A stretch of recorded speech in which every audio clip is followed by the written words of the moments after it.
1 Samuel, capítulo 17, verso 1, diz assim: ajuntaram os filisteus as suas tropas para a guerra, e congregaram-se em Socó, que está em Judá, e acamparam-se entre Socó e Azeca.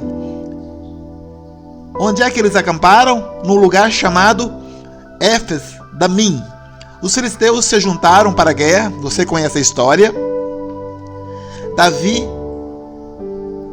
derrubou o gigante, depois o matou, conquistou grande vitória para Israel. Mas toda essa história, meu querido, ela é um tipo, uma alegoria, uma ilustração. O Velho Testamento é uma ilustração do Novo, e o Novo Testamento é a explicação do Velho.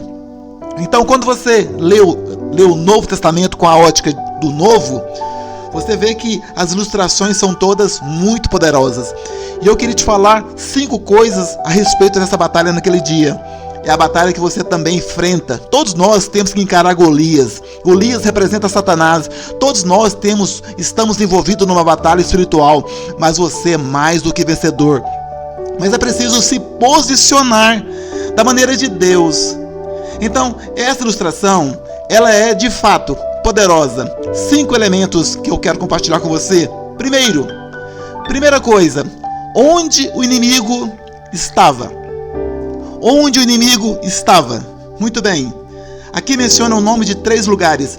Ele estava, na verdade, em Éfes-Damim, que fica entre Socó e Azeca. A palavra Socó significa cerca de arbusto. Cerca de arbusto. E a palavra Azeca significa um buraco ao redor. Qual que é uma outra palavra para um buraco ao redor? Trincheira, que também é uma proteção. E Éfes-Damim, a palavra Damim é usada hoje no hebraico, no moderno, né, normalmente. Éfes-Damim significa cerca de sangue. Qual que é o lugar que o inimigo estava? Na cerca de sangue, cercado pelo sangue. E quando o Senhor risca, colocando o que tem uma cerca de sangue, o diabo e seus demônios não podem ultrapassar. A sua casa está cercada pelo sangue de Jesus. Quantos dizem amém sobre isso?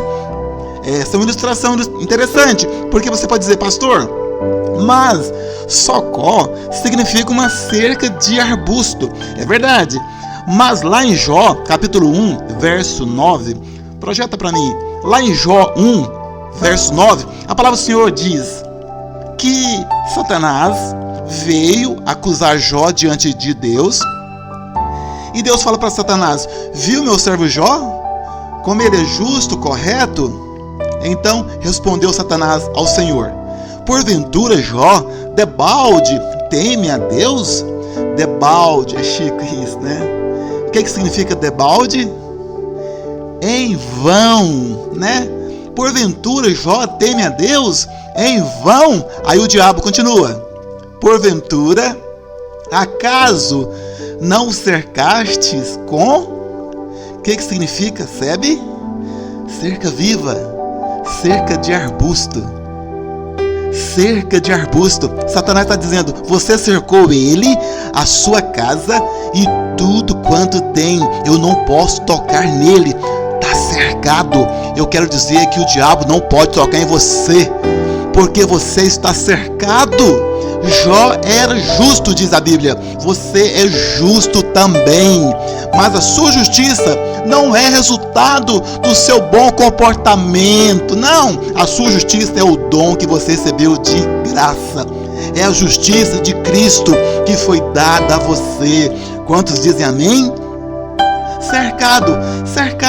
A batalha começa com o inimigo atrás ali de uma cerca de sangue. Então, o sangue de Jesus estabelece uma cerca de proteção para nós. Segundo elemento, onde foi a batalha? No verso seguinte, 1 Samuel 17, diz que o povo de Israel, 1 Samuel 17, verso 2, o povo de Israel se ajuntou e se acampou no vale de Elá. Onde é que estava o povo de Deus? No vale de Elá. O que significa a palavra Elá? Elá significa madeira forte, árvore forte. O que aponta isso, querido? Aponta para a cruz do Calvário. A Bíblia fala que o Senhor foi pendurado no madeiro, né?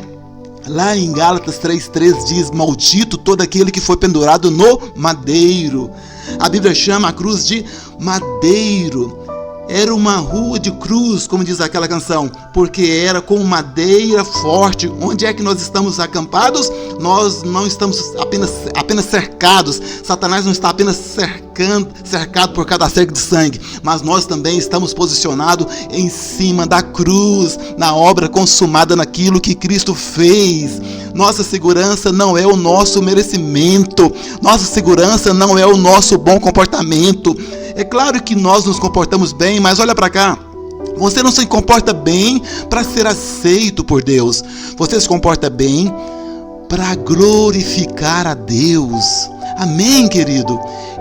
O meu comportamento é para que as pessoas honrem o nome de Deus, mas quando eu chego diante dele, não chego confiado em nada do que eu fiz, em nenhum comportamento que eu acho que tenha sido bom, porque a minha confiança é a justiça que procede da fé, a justiça que procede, preste atenção nisso, que vem da cruz do Calvário, da obra consumada. Isto é evangelho. Temos que ser lembrados disso todo o tempo, constantemente. Quantos dizem amém? Olha para cá. O diabo sabe que ele não pode cruzar a cerca de sangue. O que ele faz então? Ele vai usar de medo e de intimidação. Ele mesmo não pode cruzar, mas ele desafia o povo de Deus.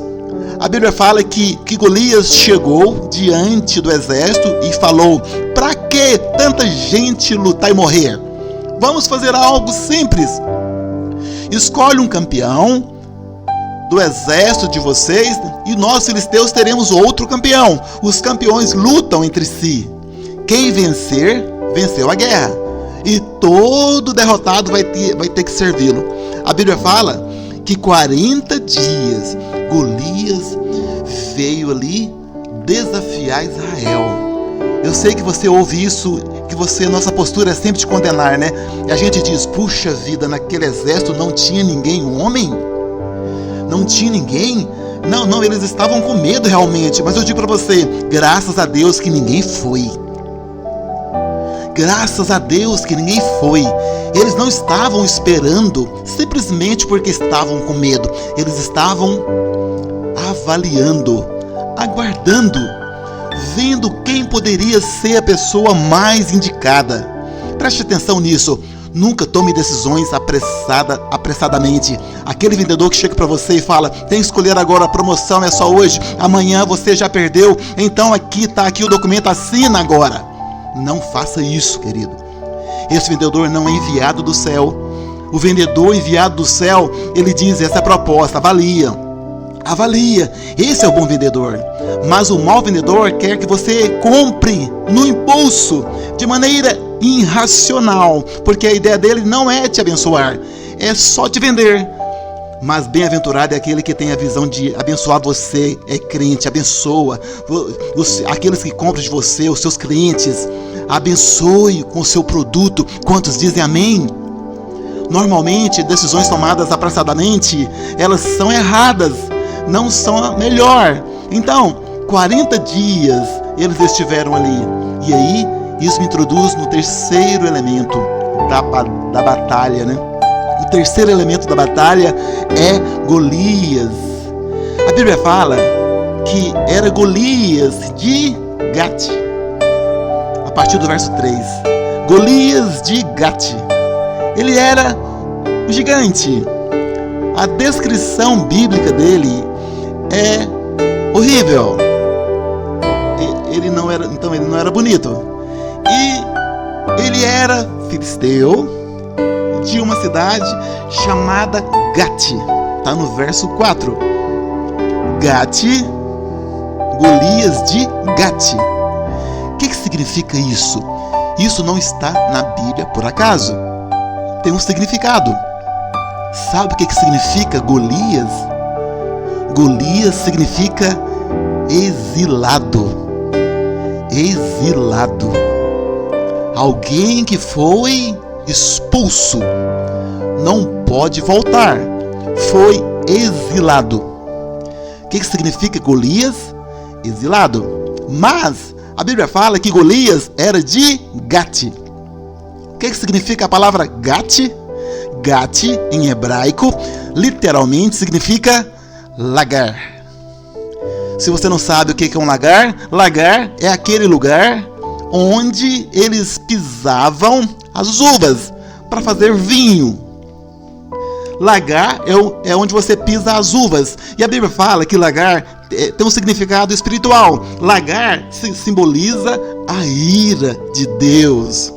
Lá em Apocalipse 19, verso 15, falando do Senhor Jesus, a palavra do Senhor diz assim: sai da sua boca uma espada afiada, para com ela ferir as nações, e ele mesmo as regerá com cetro de ferro, e pessoalmente pisa, ele pisa o que, meus irmãos? O lagar do vinho do furor, da ira do Deus Todo-Poderoso. Um dia a ira de Deus virá. Não veio ainda. Nós estamos no tempo da graça, o tempo do favor imerecido de Deus. Nós estamos chamando a todos para que venham para a festa. O convite é de graça. Tem lugar à mesa para você. Se você não tem a veste, aquele que te convida te dá também as vestes nupciais para a festa. Ele dá toda a provisão e te convida para comer e beber do melhor, a mesa do rei. Mas alguns vão recusar o convite, e estes vão experimentar a ira de Deus lá na grande tribulação. Mas não você. Quantos dizem amém? Então, lagar simboliza a ira. Vamos colocar junto agora. Golias de Gate significa o quê? Aquele que foi exilado e está debaixo da ira de Deus. Está me ouvindo? Aquele que foi exilado, expulso, como diz a Bíblia, lançado fora. Aquele que foi exilado está debaixo da ira de Deus. Pastor, por que isso é importante? Porque este é o seu inimigo. Como eu te disse, o diabo sabe que ele não pode cruzar a cerca de sangue que cobre a sua vida. Está me ouvindo? Então, ele fala de longe. Ele vai falando na sua mente. E ele fala o quê? O diabo projeta em você aquilo que ele mesmo é. O que ele fala na sua mente? O que ele fala na sua mente? Você está longe da presença. Deus está irado com você. Não, mas quem foi exilado e está longe da presença é ele. Quem está debaixo da ira é ele. Mas isso é assim que muitos crentes vivem. Não você, em nome de Jesus. É por isso que muitos não têm fé. Porque eles estão o tempo inteiro tentando se relacionar com Deus, não com base no sangue, mas com base no seu bom comportamento. Então, como invariavelmente ele acaba se comportando errado, qual que é a seta que o diabo, o acusador, lança? O diabo projeta ele mesmo na sua vida. Ele diz: você agora é um exilado, fora da presença, e está debaixo da ira de Deus. Quantos crentes têm medo da ira de Deus? Ah, pastor, eu não tenho medo da ira. Não tenho medo da ira. Você sabe, a gente descobre isso no dia mau, no dia difícil. É aquele dia que você acorda de manhã e você vai para o seu trabalho, você bate o carro, depois você chega no trabalho, é demitido, você volta para casa, seu menino ali ficou doente, você vai para o quintal e fala o quê?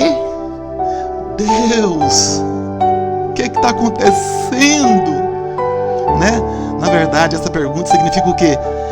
Seguinte: o que eu fiz? O que eu fiz? Eu não estou na presença? Eu não estou cercado? Né? Eu não estou exilado? Porque deve ter algo errado na minha vida, o meu pecado me achou, agora eu vou ter que pagar as consequências. É assim que muitos vivem, é assim que muitos pregadores pregam e ensinam ao domingo. Mas não você aqui você sabe que você está na presença do Senhor, não por causa do seu comportamento, mas por causa do sangue colocado sobre a sua vida. O seu pecado já foi pago. Quantos dizem amém? Já foi pago, você não é mais exilado da presença de Deus, você não está debaixo da ira mais de Deus, porque aqueles pecados que poderiam trazer a ira de Deus, todos eles foram lançados sobre o Senhor Jesus no Calvário. Todos foram lançados, você agora vive debaixo deste sangue. Mas infelizmente alguns talvez estão me ouvindo agora e ainda vivem debaixo do ataque de Golias. Mas o ataque de Golias é só para produzir medo e intimidação. Só para isso, produzir medo e intimidação. Quantos estão entendendo? Davi, ele chega para Golias e não se deixa intimidar. Lá no verso 17, 1 Samuel 17, no verso 17, Davi faz a pergunta: quem é esse incircunciso filisteu que está afrontando o exército do Deus vivo? Verso 26, quem é esse filisteu que está afrontando? Mas olha, Davi usa uma palavra para lhe designar Golias. Ele diz: quem é este incircunciso? Incircunciso. Tem gente que acha que é um tipo de palavrão, né? Tem gente que, quando quer agredir alguém, não fala palavrão, dele é crente e fala: seu filisteu incircunciso. Então ele acha que é um tipo assim de xingamento. Não, Davi não estava xingando. Davi só estava lembrando Golias. Você é incircunciso. Naquela época, para ser parte do povo de Deus, de Israel, tinha que ser o quê? Circuncidado. Jesus foi circuncidado. Para fazer parte do povo da aliança, tinha que ser circuncidado. Davi está usando então uma linguagem da aliança. Ele está dizendo o quê? Você não faz parte da aliança. Não há promessa de bênção na sua vida, mas eu não. Eu sou circuncidado. Eu estou debaixo da aliança e ele peleja por mim. Você está debaixo da aliança de Deus, meu querido. Amém? Essa que é a grande verdade. Mas o diabo usa de intimidação para produzir medo. E muitos vivem debaixo deste medo. Este é o exemplo do que Satanás fez com Jó. A Bíblia fala que o diabo produziu em Jó um senso de medo. Um senso de que ele não estava bem com Deus, mas ele não tinha certeza. Talvez ele tivesse pecado, talvez seus filhos tivessem pecado, ele não sabia. Então a Bíblia fala que ele oferecia sacrifício. Vamos ler Jó 1, verso 5. Olha o que diz Jó 1, verso 5. Decorridos o turno de dias dos seus banquetes, chamava Jó os seus filhos e os santificava. Levantava-se de madrugada e oferecia holocausto, sacrifícios, segundo o número de todos eles, pois dizia: talvez, ele nem sabia se tinha pecado, talvez tenham pecado os meus filhos e blasfemados contra Deus em seu coração. Então Jó fazia isso continuamente. Jó tinha medo.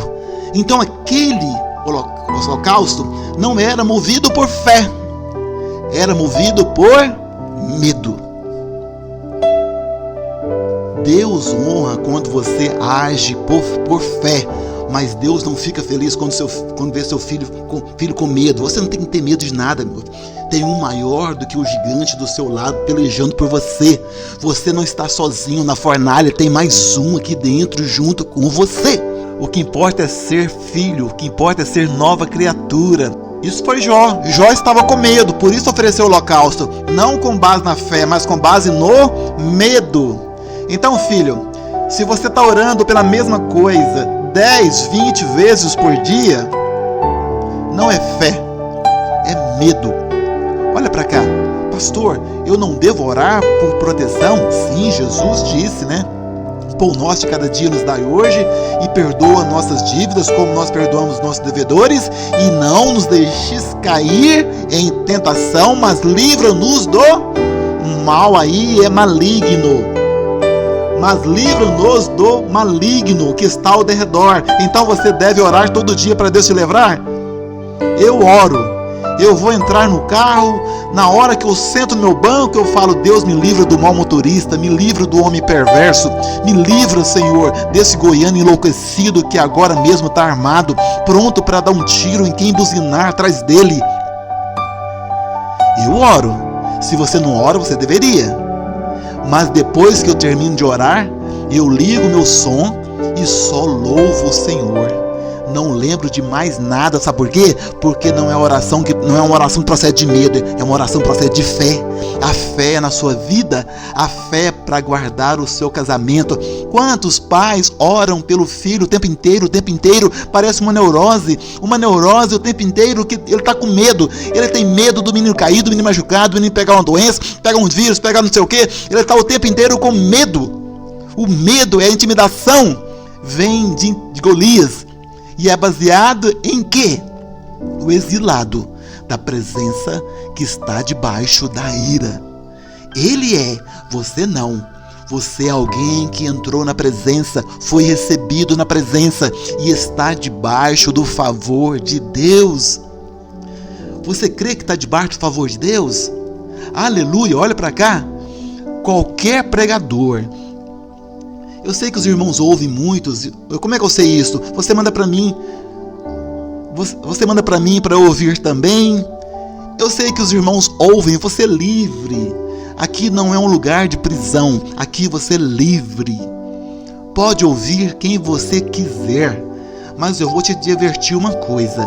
Qualquer pregador que fale que você está exilado da presença e a ira está vindo, não está pregando o Espírito de Cristo, está pregando o Espírito de Golias.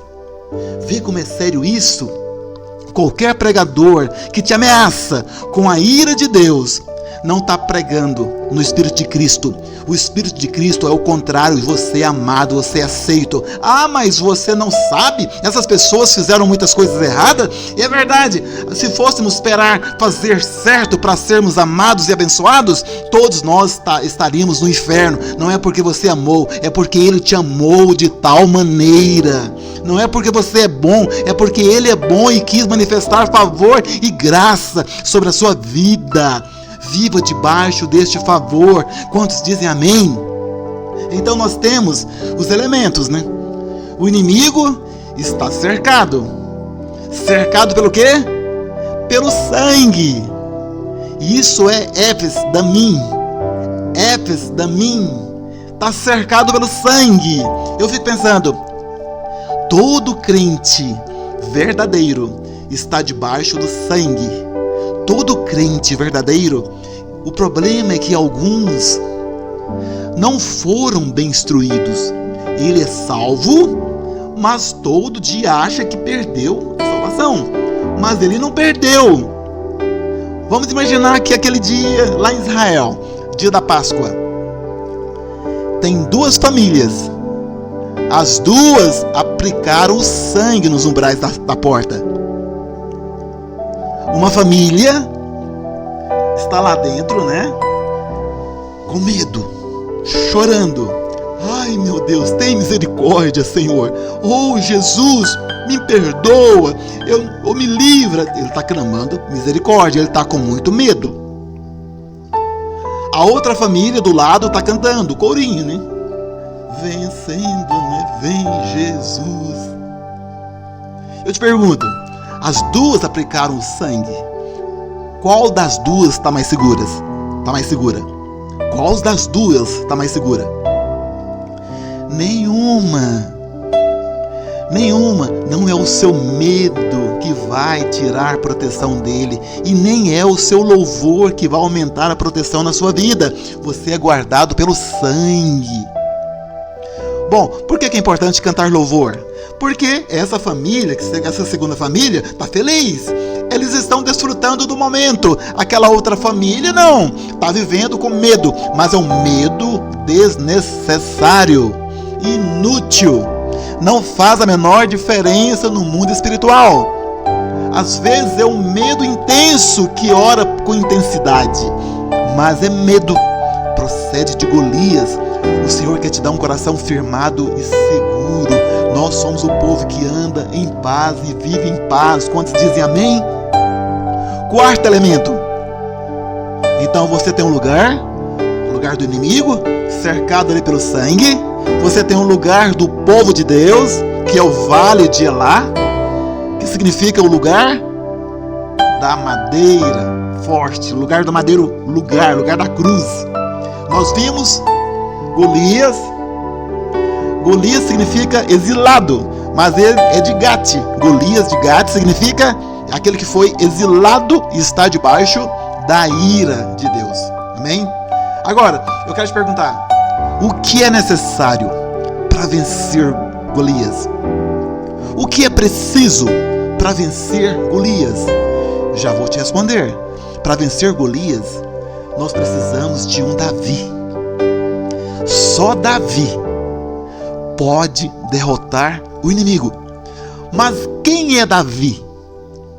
Então você está vendo que eu estou usando o significado dos nomes na Bíblia. E se você tem acesso a tudo isso, você tem acesso a tudo isso se você quiser. Mas olha para cá. Davi, literalmente, em hebraico, né, significa amado. Amado. Sabe o que é necessário para vencer Golias? Alguém que tem um senso profundo, que é amado. Quantos sabem que são amados? Agora, quantos creem que são amados?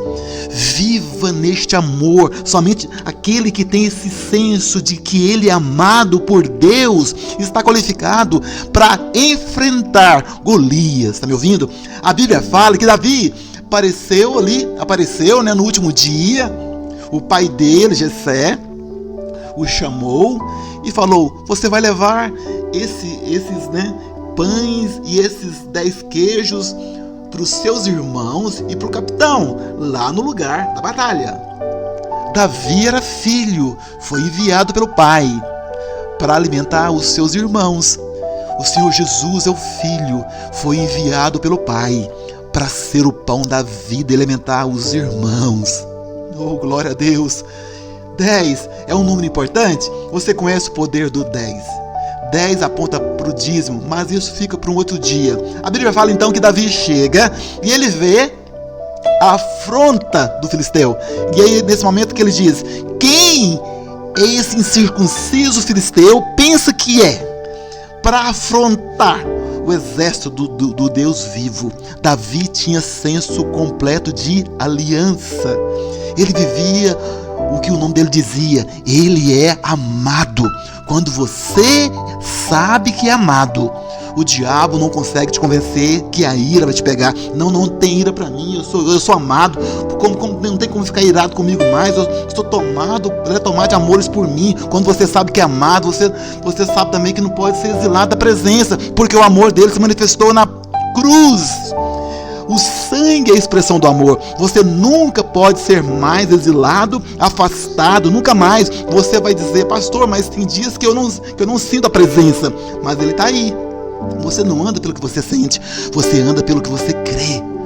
O diabo às vezes quer passar para você impressões, sensações de que você está sozinho, mas não está. Ele nunca deixa você, porque ele tem dito: nunca te deixarei, jamais te abandonarei. Essa é a promessa do Senhor. Davi significa amado. Agora, você é amado. Às vezes a gente não tem noção de quanto nós somos amados. Eu estava tentando pensar na ilustração sobre isso. Eu fiquei pensando: se você ali tem R$300 no bolso, as irmãs têm R$300 na conta, e você viu um sapato na vitrine, e você pega imediatamente os R$300 e troca pelo sapato. O que você está dizendo com isso? Que você amou o sapato mais do que R$300. Quantos estão entendendo o que eu estou dizendo? É claro que Deus amou a Cristo, seu Filho, o único Filho, mas Ele resolveu entregar o próprio Filho para ter você. Será que isso fala algo do amor dele por você hoje? Será que isso diz algo a respeito do amor dele? Ele abriu mão do máximo, ele abriu mão de tudo para ter você, porque ele viu algo em você e que nem você vê, nenhum de nós enxerga, porque não há bondade em nós, mas mesmo assim ele nos amou de tal maneira que resolveu entregar os R$300 para ter o sapato. Entregou tudo com toda reverência para ter você.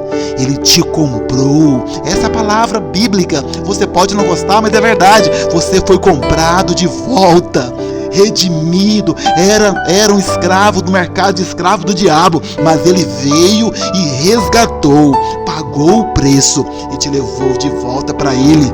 O que muitos não sabem é o preço que foi colocado pelo juiz de toda a terra. O preço era o sangue de alguém sem pecado. E a Bíblia fala que nem no céu, nem na terra, nem debaixo da terra se achou ninguém digno. Mas de repente João olha e ele vê o Cordeiro entrando ali. O Cordeiro venceu e ele pode pegar o livro da Escritura e agora dizer: pertence a mim, é meu. Você foi comprado por ele, você pertence a ele. O maligno não pode tocar em você mais, você pertence a ele. Você não se comportou bem, mas o mundo muda o fato, você pertence a dele, pertence a Deus. Se ele tiver de corrigir você, disciplinar, ele fará, mas não muda o fato, você pertence a ele. Você é amado, querido. Agora, a Bíblia fala que Deus nos colocou no amado. Lá em Efésios 1, verso 6, para louvor da glória da sua graça, que ele nos concedeu gratuitamente no amado. Deus nos concedeu no amado graça e favor. Aleluia, glória a Deus. Amado com letra maiúscula está se referindo a quem? A Cristo. É no amado que você tem favor. E onde é que você está agora? Nele, no amado. E ninguém pode separar você dele. Agora é muito interessante que o texto diz: para o louvor da sua glória. Para o louvor da sua graça, que ele nos concedeu gratuitamente. Parece uma redundância. Como é que é esse negócio? A graça foi concedida gratuitamente. É porque não é uma boa tradução, né? A palavra no grego aqui é haritu. Haritu só é mencionada uma única vez no Novo Testamento. Lá em Lucas capítulo 1, quando o anjo Gabriel, Lucas 1, aleluia, Lucas 1, 28. Quando o anjo Gabriel aparece para Maria, qual que é a saudação que ele faz? E entrando o anjo onde ela estava e disse: alegra-te, muito favorecida. Colocar o verbo aqui no lugar certo é importante. Se o verbo tivesse depois de muito, seria alegra-te muito, favorecida. Então a alegria seria grande, mas a vírgula está antes. Alegra-te, porque você é o quê? Muito favorecida. Essa é a palavra haritu. Significa você receber favor abundante, generosamente. No amado, ele te dá graça de forma generosa e abundante, maior do que aquilo que você pensa que pode ser um impedimento.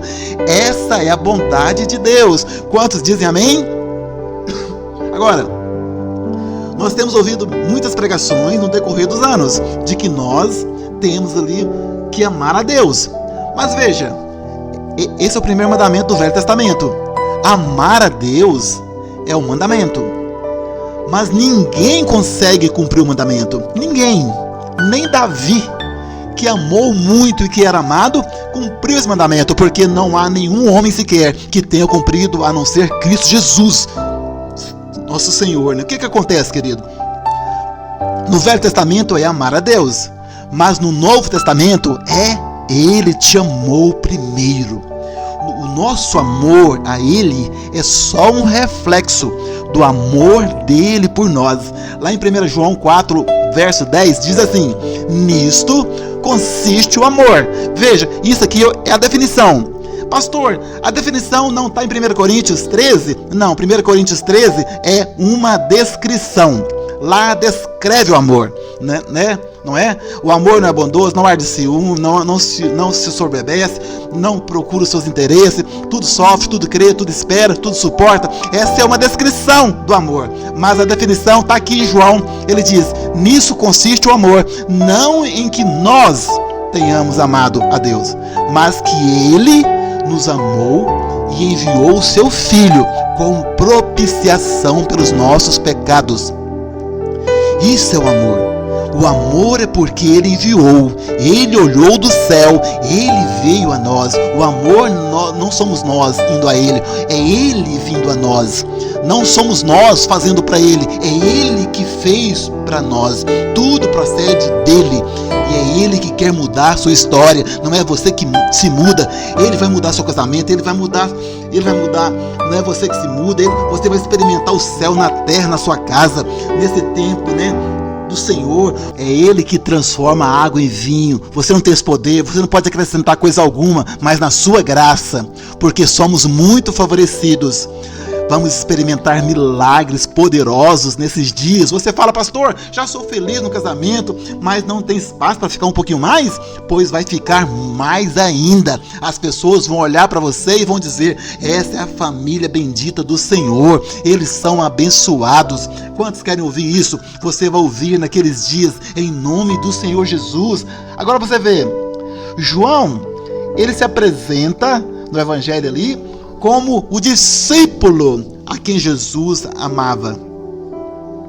Por ocasião da ceia, a última, ele reclinou a cabeça no peito de Jesus. Peito é lugar de afeto. O fato dele reclinar no peito, ele está dizendo que eu tenho consciência de que eu sou amado. Mas nesse mesmo dia, Pedro se orgulhava do contrário. Ele se orgulhava de que ele amava o Senhor. Preste atenção nisso. Ele se orgulhava que ele amava o Senhor. E ele disse para o Senhor: todos podem te deixar, mas eu nunca. Para muitos de nós, diríamos: esse cara é um tipo de crente que nós estamos precisando hoje. Mas qual foi o final dos dois? São dois tipos de homens, dois tipos de crentes, dois tipos de ministérios. Você confia no amor dele por você? Ou você confia no seu amor para ele, por ele? Eu confio no amor dele por mim. A Bíblia fala que Pedro, aquele que dizia que jamais deixaria, negou o Senhor de maneira vergonhosa, traiu Jesus. Mas João foi o único apóstolo que esteve ao pé da cruz. E Jesus disse o que para ele? Por favor, cuida da minha mãe. Ainda deu uma tarefa para ele lá ao pé da cruz. Porque senso de que é amado, oh irmão, há um avivamento vindo sobre nós. Sobre um povo que tem essa consciência, essa percepção de que é amado. Rejeita hoje ser do tipo de Pedro. Vamos ser como João. Para encerrar, Davi usou o quinto elemento. Ele usou 5 pedras. Por que 5? Em primeiro lugar, porque 5 simboliza graça.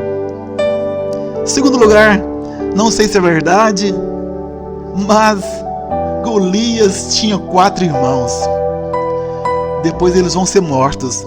Golias tinha 4 irmãos. Eu creio que Davi levou 5 pedras, porque ele pensou assim: se esses caras vierem defender o irmão, eu vou dar um jeito neles também, uma pedrada em cada um. Mas o fato é que ele levou 5, mas só precisou de uma para derrubar Preste atenção. Eu vou te dar 5 pedras agora. Mas você precisa só de uma para derrubar o gigante que está colocado diante de você, medo, intimidação. Onde é que estão essas 5 pedras? Estão lá em Romanos capítulo 8. Vamos ver quais são essas 5 pedras? Romanos 8, verso 31. Primeira pedra. Que diremos, pois, à vista dessas coisas? Se Deus é por nós, quem é esse incircunciso filisteu para ser contra nós? Se Deus está no meu time, quem pode vir contra mim? Quem vai ser páreo para ele?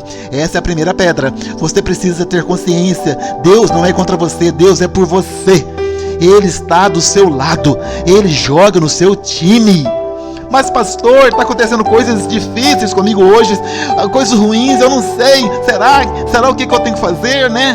Novos convertidos me mandam mensagem o tempo inteiro perguntando o que tem que fazer. Eu respondo para eles: nada, apenas lembra que Ele está do seu lado, Ele joga no seu time, Ele defende a sua causa. Mas eu sei que tem coisa errada na minha vida, Ele também sabe, mas Ele está dizendo: eu estou do seu lado, eu jogo no seu time. Ele não demandou para o outro lado porque você pecou, mas Ele permanece por você. Ele peleja as guerras por você.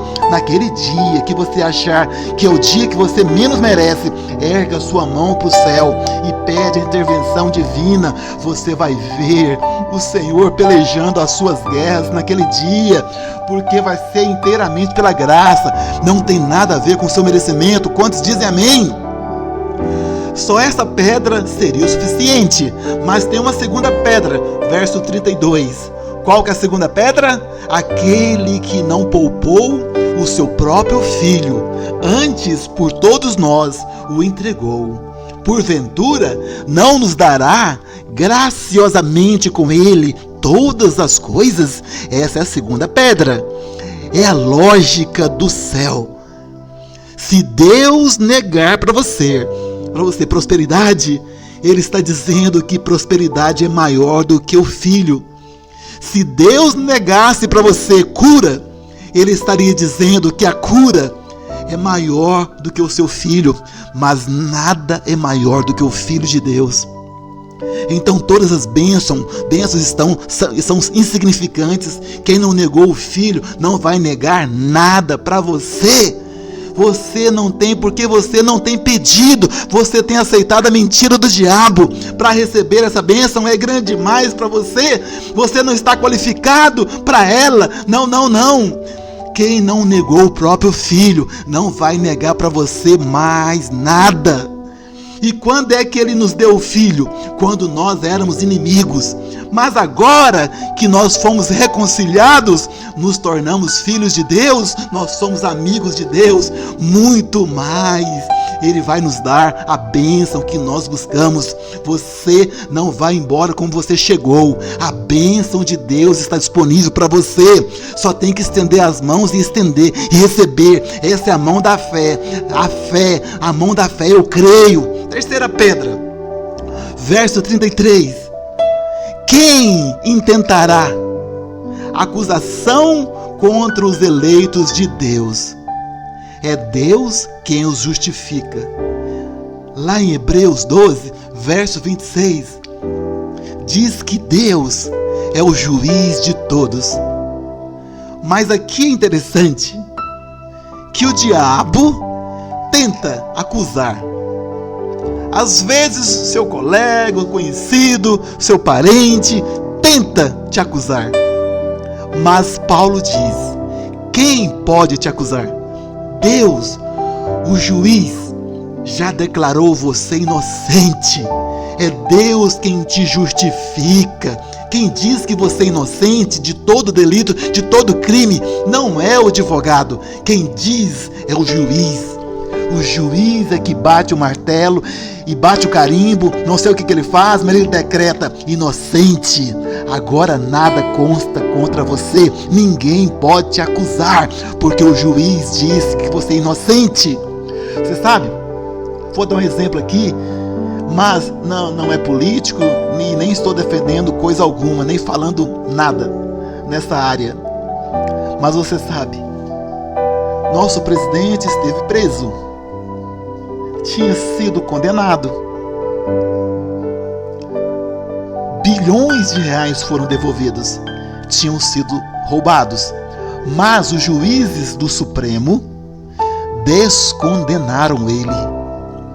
E então, qualquer um que durante a eleição mencionasse que ele tinha sido presidiário e eu tinha cometido um crime, esse é que seria processado e preso. Eu sei que você não gosta, mas eu vou te dizer, você é um desses. Você é um descondenado. Ninguém pode mencionar mais o seu passado.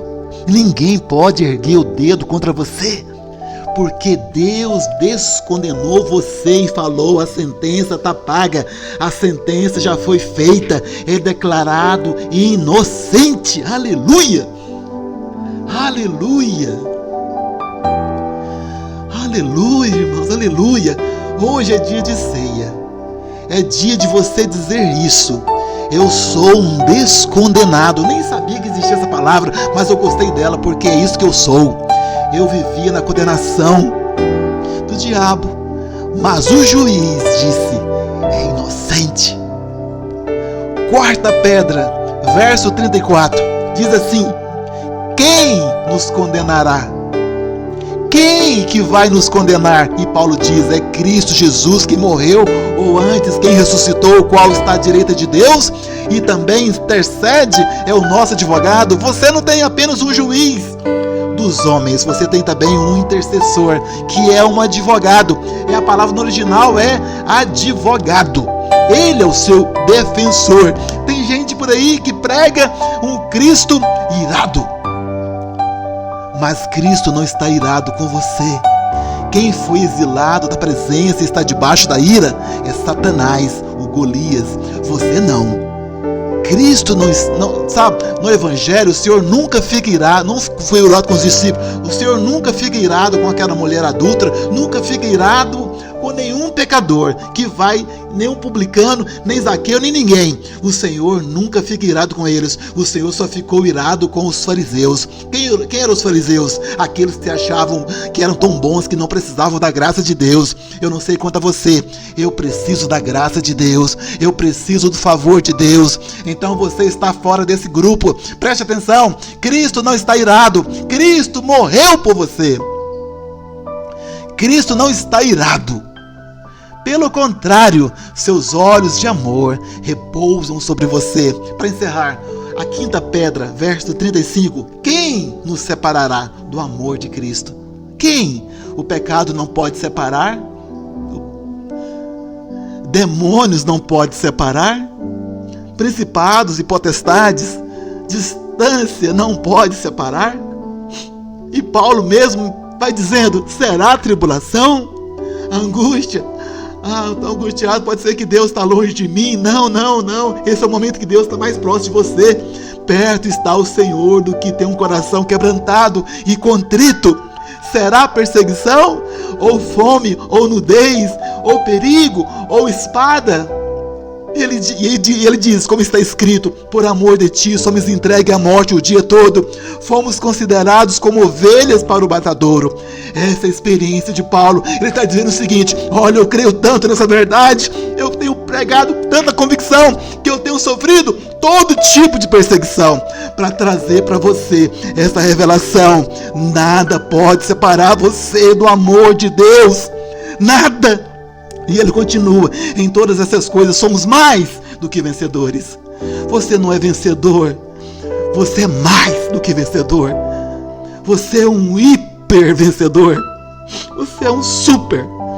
Oh, aleluia. Por meio daquele que nos... É por meio do seu amor? Por meio da sua fidelidade? Você é mais do que vencedor, porque Ele te amou.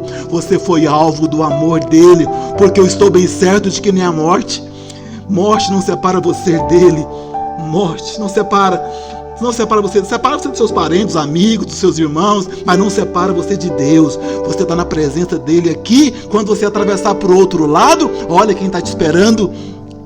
Nada, nem ninguém, nem a morte, nem a vida, nem os anjos E aqui eu vou falar também de demônios, porque está falando de principados. Principados aqui, Paulo diz em Efésios 6, são demônios. Demônios não podem separar você do amor de Deus, nem as coisas de hoje, nem as coisas de um mundo que está para vir, nem poderes, nem altura, nem profundidade, nem qualquer outra criatura, nem anticristo, nem a besta, nem o falso profeta. Nada disso pode separar você do amor de Deus que está em Cristo Jesus, nosso Senhor. Quantos creem que são amados? Fique em pé onde você está. Aleluia. Que a palavra de Deus tem espaço para liberar poder na sua vida. Quantos aprenderam algo novo hoje sobre a história de Davi? Então nunca feche o coração para a mensagem, porque você já conhece a história, né? Eu não tenho outro livro para pregar. Meu único livro é a Bíblia. Se você conhece tudo, fico feliz por você, mas eu vou continuar pregando do mesmo jeito. Mas a minha glória é chegar aqui domingo e falar alguma coisinha que você não sabia, para você se alimentar com o pão do céu. Pega o seu pão e o seu cálice.